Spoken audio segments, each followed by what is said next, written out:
know how we fit all this in here last time. This was like a total princess jigsaw puzzle.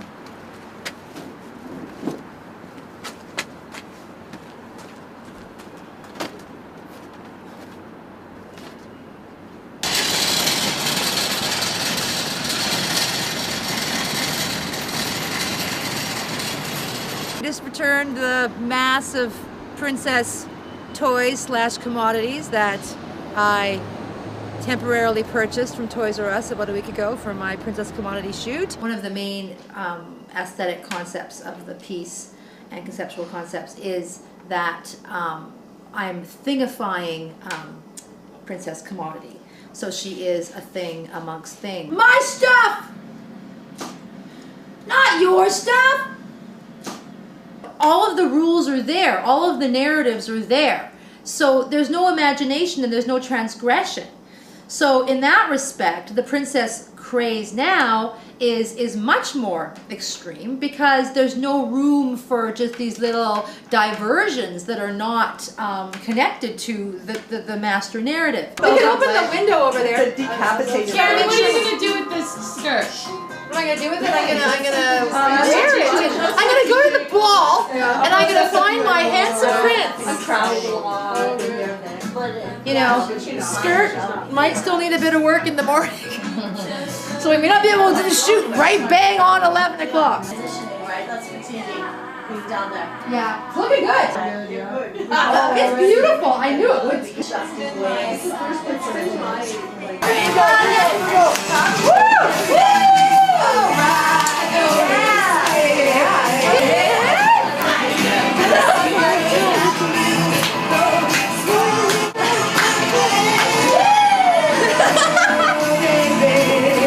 The whole thing about my princess project in terms of me attempting to dress myself as a 10-year-old, but I'm like a friend of mine brought up the other day, is that it's this kind of contradiction of this this woman girl, this little girl woman, and the tensions of that. So for example, when you're a little girl, you're being sexualized at a lot of a younger age to be a sexual creature, to be a woman, but you're a little girl, and then when you're a woman, women strive to be like little girls. So you've got these things that are apparently not supposed to go together, but they do go together.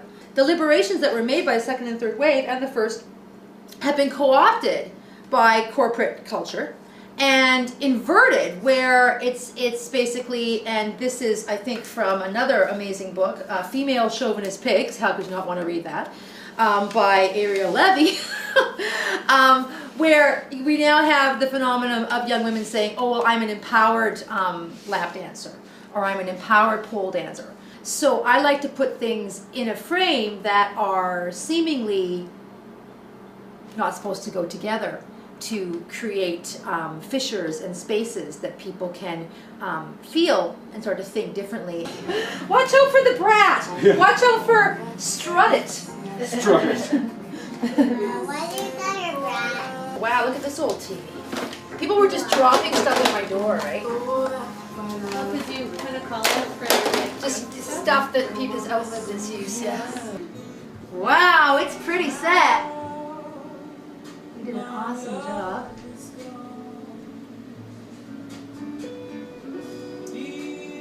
Okay, so we'll get the focus, and then I will get in there and do a test shot and make sure I'm in the picture.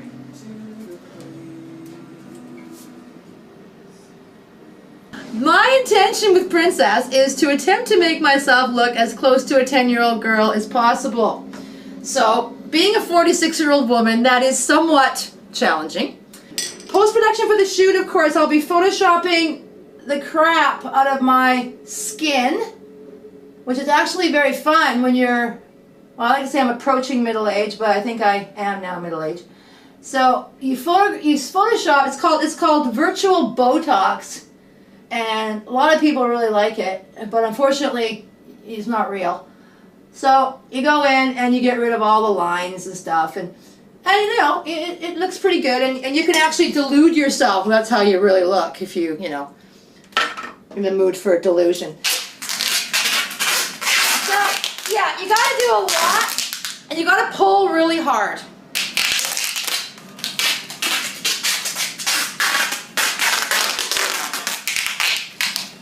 Okay, well, I think I'm doing pretty good here.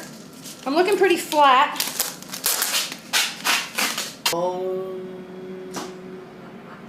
Jennifer's laughing. Jennifer thinks this is really funny. And it actually is really funny because this is the goddess of consumerism. Consumerism as a religion. So that's why I'm doing the Buddha, I'm doing the Om thing. And then West, why don't you come up and see me sometime?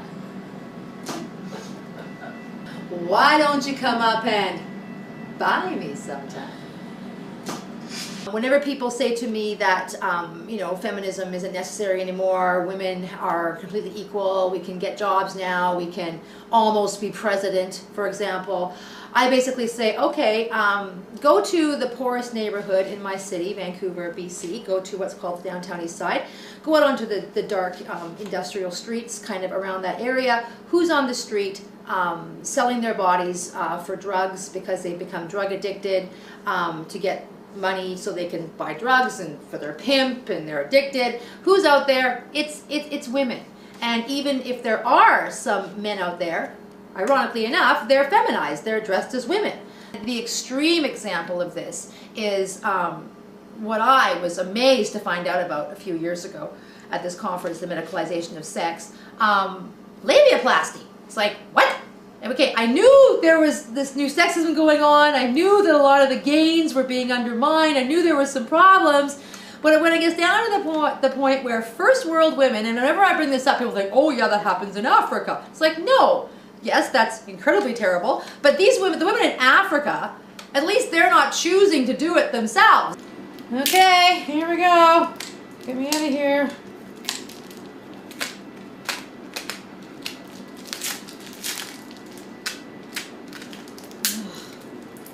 First time I did this, I did it so fast, so I was in agony.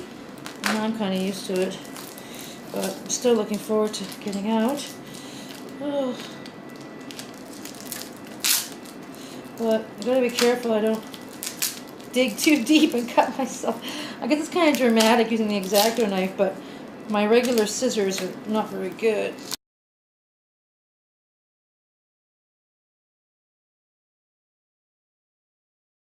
It's so easy to keep implementing the same system, maintaining the same system. When you're trying to change the system, that is difficult. But it's so easy just to keep the same. It's such a big fight all the time to try and get alternative ways of being outside of the constant maintenance of the same.